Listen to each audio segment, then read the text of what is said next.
दो ब्रांड्स ने अपने इलेक्ट्रिक स्कूटर के अंदर बहुत बड़ी अपडेट करी है। तो चलो आज दोनों को कंपेयर कर लेते हैं। इसमें पहला इलेक्ट्रिक स्कूटर है एथर 450X 3.7 किलोवाट आवर्स और दूसरा इलेक्ट्रिक स्कूटर है चेतक 3501। अगर हम इनके प्राइसिंग की बात करें तो एथर 450X आपको पड़ता है 1,57,000 का, और इसमें अगर आप प्रो पैक लेते हो तो उसके लिए आपको 20,000 रुपये एक्स्ट्रा देने होते हैं। वहीं चेतक 3501 का एक शोरूम प्राइस है 1,27,000 रुपये, और अगर आप टैग पैक लेते हो तो उसके लिए आपको 5,000 रुपये एक्स्ट्रा देने होते हैं। भाई अगर प्राइसिंग के हिसाब से देखें तो चेतक ने अपने व्हीकल के अंदर बहुत बड़ा प्राइस कट करा है।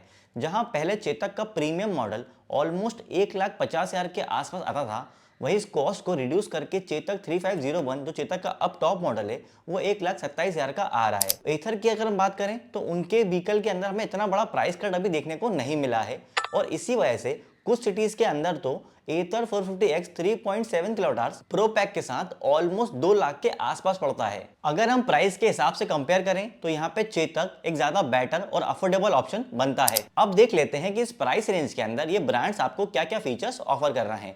अगर हम बैटरी की बात करें तो एथर 450X के अंदर आपको 3.7 किलोवाट आवर्स का बैटरी पैक मिलता है। इस गाड़ी की आईडीसी रेंज 161 किलोमीटर से एक्चुअल रेंज आपको 120 किलोमीटर के आसपास मिल जाएगी, और इस गाड़ी को 0 से 80% चार्ज करने में आपको 4.5 घंटे का समय लगेगा। वहीं चेतक 3501 के अंदर 3.5 किलोवाट आवर्स का बैटरी पैक दिया है। इस गाड़ी की आईडीसी रेंज 153 किलोमीटर से एक्चुअल रेंज 120 किलोमीटर के आसपास आ जाएगी, और चेतक 3501 को 0 से 80% चार्ज करने में 3 घंटे का टाइम लगता है। अगर आप बैटरी कैपेसिटी के हिसाब से देखें तो एथर 450X के अंदर आपको चेतक के मुकाबले थोड़ा सा बड़ा बैटरी पैक मिल रहा है, लेकिन इन दोनों व्हीकल की एक्चुअल रेंज ऑलमोस्ट सेम ही है। एथर के अंदर आपको रेंज एक्यूरेसी ज्यादा अच्छी मिलती है, जबकि चेतक के कुछ पुराने यूजर्स ने सडन रेंज ड्रॉप का इशू रिपोर्ट किया था। ऐसा कुछ इशू अभी तक एथर में नहीं आया है।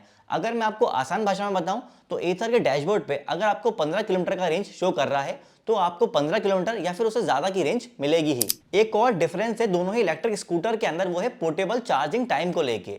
जहां चेतक पोर्टेबल चार्जिंग टाइम में काफी आगे है, चेतक को आपको 0 से 80% चार्ज करने में मात्र 3 घंटे का टाइम लग रहा है, वहीं एथर को आपको 0 से 80% चार्ज करने में 4.5 घंटे का समय लग रहा है। लेकिन एक चीज यहाँ पे ध्यान देने वाली बात है वो ये कि चेतक के अंदर आपको फास्ट चार्जिंग का ऑप्शन नहीं मिलता है, जबकि एथर के अंदर फास्ट चार्जिंग का ऑप्शन अवेलेबल है, और एथर को आप एथर और विडा दोनों के ही फास्ट चार्जिंग नेटवर्क से चार्ज कर सकते हो। तो यहाँ पे अच्छी रेंज एक्यूरेसी और फास्ट चार्जिंग के सपोर्ट की वजह से एथर 450X एक ज्यादा अच्छा ऑप्शन नजर आ रहा है। अगर हम मोटर की बात करें तो एथर 450X के अंदर आपको 6.4 किलोवाट का PMSA मिड ड्राइव मोटर मिलता है। इस गाड़ी की top speed 90 kilometre per hour है, और 0 से 40 जाने में से 3.3 सेकंड का टाइम लगता है। जबकि चेतक 3501 के अंदर आपको 4 किलोवाट की साइड माउंटेड PMSA मोटर मिलती है।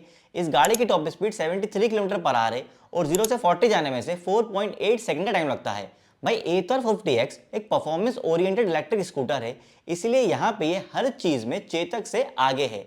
यहाँ पे आपको बड़ी मोटर कैपेसिटी मिल रही है, ज्यादा यूज केस वाली PMSA मिड ड्राइव मोटर मिल रही है, और इसी वजह से एथर 450X टॉप स्पीड और एक्सेलरेशन दोनों ही मामलों में चेतक से काफी आगे है। पर यार परफेक्ट प्रोडक्ट तो कोई नहीं होता, इसी वजह से यहाँ एक मामले में चेतक एथर को मात दे रहा है। माना कि चेतक की साइड माउंटेड PMSA मोटर ज्यादा रफ एंड टफ यूज के लिए नहीं बनी है, लेकिन फिर भी क्योंकि इसके अंदर बेल्ट या चेन का कोई ट्रांसमिशन नहीं है, इसी वजह से एथर के मुकाबले इसका मेंटेनेंस कम होगा, क्योंकि एथर के अंदर कुछ समय के अंतराल के बाद आपको बेल्ट रिप्लेस कराने का खर्चा होगा ही होगा। लेकिन अगर हम यहाँ पे ओवरऑल परफॉर्मेंस को ध्यान में रख के देखें तो एथर 450X एक ज्यादा अच्छा ऑप्शन बन जाता है।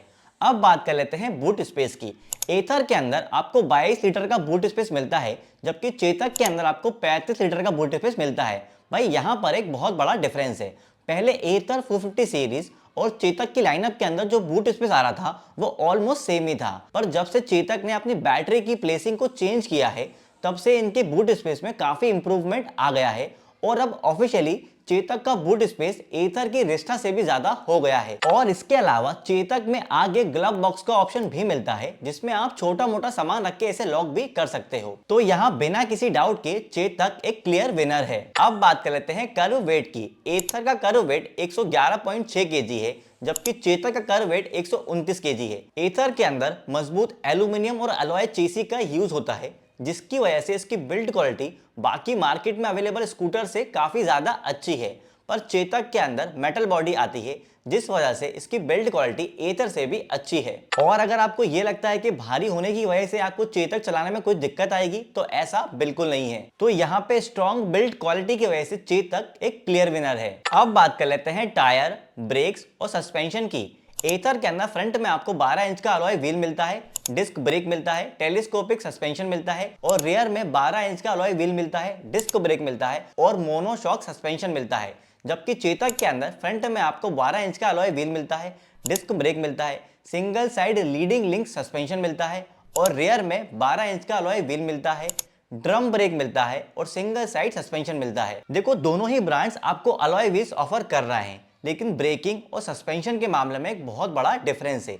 चेतक एक भारी वजन के साथ आता है, इसलिए इसमें अच्छा ब्रेकिंग पावर होना बहुत ज्यादा जरूरी है। कहने को इसके अंदर सिर्फ फ्रंट में ही डिस्क ब्रेक दिया है, लेकिन इसे चलाते टाइम कोई भी दिक्कत महसूस नहीं होगी। एथर के अंदर आपको ब्रेकिंग पावर तो सॉलिड मिल रही है, साथ ही इसमें अच्छा सस्पेंशन सेटअप भी है, जिससे एथर को आप हायर स्पीड पे भी अच्छे से चला पाएंगे। जबकि चेतक के अंदर आपको सिंगल साइड सस्पेंशन मिल रहा है, जिससे इसे हायर स्पीड पे चलाने में थोड़ा डिस्कंफर्ट फील हो सकता है। लेकिन अगर आप चेतक को 40 से 50 की एवरेज स्पीड पे चलाओगे तो फिर कोई दिक्कत नहीं है। तो अगर हम यहाँ ओवरऑल बात करें तो अच्छी ब्रेकिंग पावर और अच्छे सस्पेंशन सेटअप की वजह से एथर 450X एक ज्यादा अच्छा ऑप्शन बन जाता है। अब बात कर लेते हैं डिस्प्ले की। एथर के अंदर 7 इंच का टच स्क्रीन डिस्प्ले मिलता है, जिसमें Google maps, traction control, magic twist, auto hold, vehicle fall safe, document storage, push navigation, WhatsApp on dashboard जैसे एडवांस फीचर्स मिल जाते हैं। वहीं चेतक के अंदर 5 इंच का टच डिस्प्ले आता है,